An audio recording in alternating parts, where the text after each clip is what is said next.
A good steak has to be my favourite thing. There's so much choice, and I could have a different one every day. Over the last few months, Eblex have been working hard on their steak range in a bid to show people there's more to it than sirloin, rump and fillet. There's two reasons why the steak bar range is so special. We wanted to address the inconsistency of steaks in the marketplace, and that the consumer wants to be buying a product that they can rely on. Secondly, we wanted to try and utilise some of the more underused cuts out of the forequarter meat, trying to put more profitability into the meat trade. There looks like there's some great cuts here. Yeah, there are some really good cuts here. We brought the rump down into 3 muscles, removing any gristles out of it so it improves the quality. And also, we've even developed some more cuts out of the forequarter where we break them down, give you some really good steaks that the customers are going to really enjoy. We've done significant research into these, addressing the different textures and the different eating qualities. Some of the steaks that we've created, the flat iron for instance, has taken off like you wouldn't believe. Great cut of meat. Yeah, fantastic. Much underutilised cut of meat. So how can business benefit from this range? Both retail and food service can benefit from this range because it offers a greater variety of steaks. Eblex already have marketing material in place to help push the new steak range at all levels of the supply chain. They're convinced that the hard work they've undertaken can really pay off.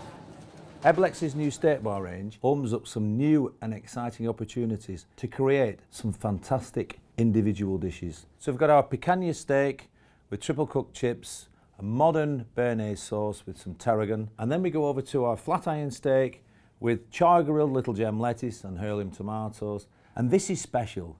This is the Denver steak, caramelised onion and marrowbone. And now I'm going to show you how to make it. To start with, I've got some onion, parsley, and of course my Denver steak. And I'm going to use egg, flour and oatmeal crumb to coat some bone marrow on the side.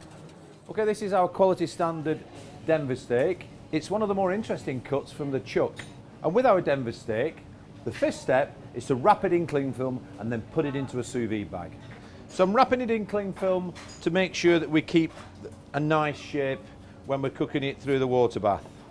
Okay, we put our steak into our sous vide bag. Make sure, again, you've got the shape nice and straight because we want that really perfect long steak. Okay, we're popping the Denver steak into the water bath. We're going to cook that at 60 degrees for 10 minutes, just really nice and gently. That just helps the tenderisation and slow cooking process. Okay, we've got our Denver steak. I've just drained off the juices and I've seasoned the steak and then put some clarified butter onto the steak. Remember, there's no fat on the steak. And then pop your Denver steak onto your char grill. And all we're going to do is sear it on either side. We just want to serve that steak beautiful and medium to rare. Now I'm going to move the steak 45 degrees, just one motion, 45 degrees. And then we're going to turn the steak over, and now we're ready to plate up. First of all, we've got to get our caramelised onions with 2 spoons. This is the tricky bit. Just quenelle, a nice sort of shape. We get those, pop them onto our plate like so. Then we've got our croquettes, marrowbone croquettes, go on next. And then we've got our Denver steak. We're just going to pop along the side, just cooked beautiful and rare. And just to finish, some roughly picked parsley, which just adds a little bit of bite and colour to our dish at the end. And there you go, we've got a beautiful top quality Denver steak.